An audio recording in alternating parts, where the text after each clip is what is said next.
cầm môi dương đâm tật ơi phục hay nít bó hay nít kêu xong rồi môi dương sầm nát lo chụp bỏ nước sầm nát thưa ngày nào còn ngày cầm môi dương đặt sạch bỏ trốn đặt trốn tật quên đặt trốn là mình tật tan bỏ đại kêu không mình đặt trốn cho môi trường nó rồi ta sạch cho nó chắc cả đàn bỏ hỏiយើងឆ្ងល់វាធ្វើម៉េចឲ្យលុយអាហ្នឹងវាចូលចិត្តល្អហើយយើងក៏មកយើងធ្វើទឹកគ្រឿងសម្រាប់ស្លោយើងធ្វើមកល្មមសម្រាប់ធ្វើច្រកវាហើយយើងធ្វើទឹកគ្រឿងមកថែមអញ្ចឹងវាមានជាតិហើយគ្រឿងសាបឬអីចឹងយើងអាចថែមថយគ្រឿងហើយយើងក៏មានស្លឹកជីសម្រាប់លុយលេងជាមួយទឹកគ្រឿងយើងផងដែរយើងរយតិចតិច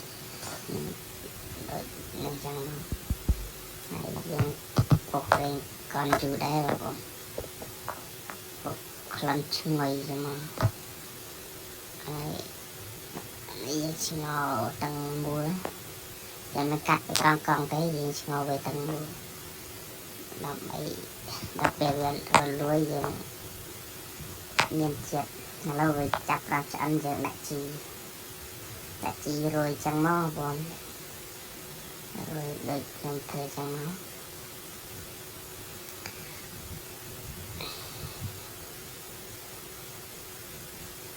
តបមកចាំយើង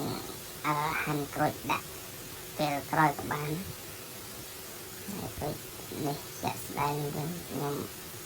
ពងកោអីសិនមើលលើកមកប៉ណ្ណឹងក៏តំណងដែរណា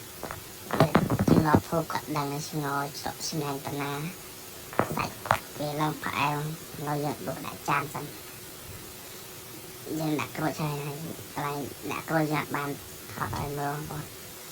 ដួសមកដាក់មកចានហុយឈ្ងុបល្អតែតាំងមួយជាតិហ្នឹង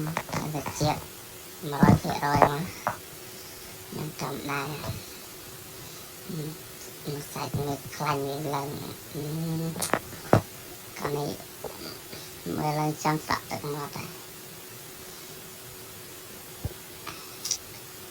ហើយយើងចាប់ផ្ដើមរៀបចំហូបជាមួយបាយ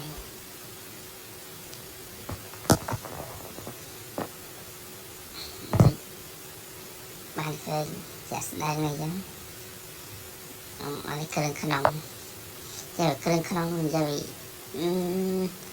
ដាក់ជាមួយទឹកគ្រឿងមានតិចនេះមកជាតិឆ្ងាញ់ទៅដាក់ទៅតែឆ្ងាញ់យកតែមិនតែហើយសាក់ជាមួយបាយយើងឆ្ងាញ់ថតឲ្យឃើញតែមកហូបឲ្យឃើញហូបបាយខ្លាចអ្នកមើលហេទឹកមាត់តាម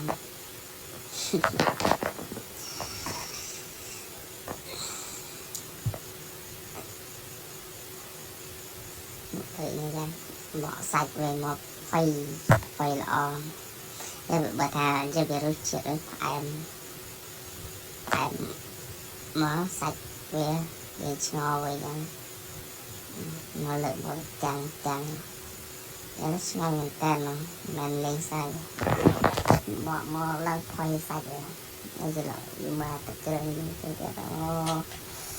យ៉ាងគិតចែកវាទៅទឹកបាច់ហ្នឹងឆ្ងាញ់លើផុយ10លើ10មកខ្ញុំចាក់ស្ដែងគប់ជាមួយបាយមិនឆ្ងាញ់អ្នកទាំងអស់ចង់ដឹងសាកធ្វើដឹងឲ្យឆ្ងាញ់របស់យើងរកបានខ្លួនឯងជាតិឆ្ងាញ់ណាស់ឥឡូវនេះចាក់ផ្ដើមហូបមកទៀត